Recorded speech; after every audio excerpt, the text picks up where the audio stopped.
السلام علیکم معزز ناظرین، ہماری زندگی میں بہت سے معاملات ہیں جن کے آداب ہوتے ہیں۔ ان آداب کو اگر ہم ملحوظ خاطر رکھتے ہیں تو ہماری دنیا بھی آسان ہوتی ہے اور ہماری آخرت میں بھی اس کا اجر ملتا ہے۔ اسی طرح سے رمضان مبارک کے بہت سے آداب ہیں جن میں سے چند اہم میں آپ کے سامنے پیش کرتی ہوں۔ رمضان میں روزہ ایک ایسی عبادت ہے جس کے بارے میں سرکار دو عالم صلی اللہ علیہ وآلہ وسلم کا ارشاد مبارک ہے کہ اللہ فرماتا ہے کہ روزہ میرے لیے ہے اور اس کا اجر بھی میں خود ہی دیتا ہوں، یعنی یہ اللہ اور اس کے بندے کا براہ راست معاملہ ہے۔ جب بندہ اللہ تعالیٰ کے حکم کی بجا آوری میں تمام دن کھانے پینے اور نفسانی خواہشات سے رکا رہتا ہے تو اس کے ان آداب کی پوری پابندی کا خیال و احساس رکھتا ہے اور ان پابندیوں کے مطابق اپنے دن رات کو گزارنے کی کاوشیں کرتا ہے تو یقیناً اللہ سبحانہ و تعالیٰ اس کا اجر بھی خود ہی عطا فرماتا ہے۔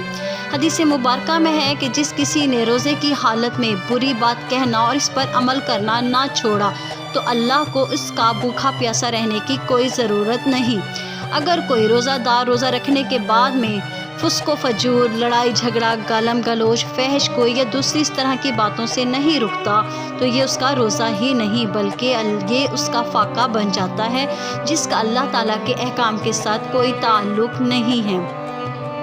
جب رمضان کا مہینہ آتا تو رسول اللہ صلی اللہ علیہ وآلہ وسلم قیدیوں کو چھوڑ دیتے اور ہر سائل کی مراد پوری فرماتے۔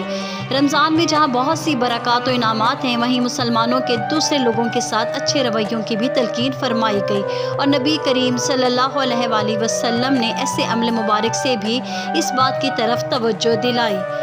ایسے ہی مفید اور معلوماتی ویڈیوز کے لیے نور نمل کو لائک، شیئر اور سبسکرائب کرنا مت بھولیے اور کمنٹس میں اپنی رائے ضرور دیجیے گا۔ جزاک اللہ خیرا کثیرا فی الدنیا والآخرہ۔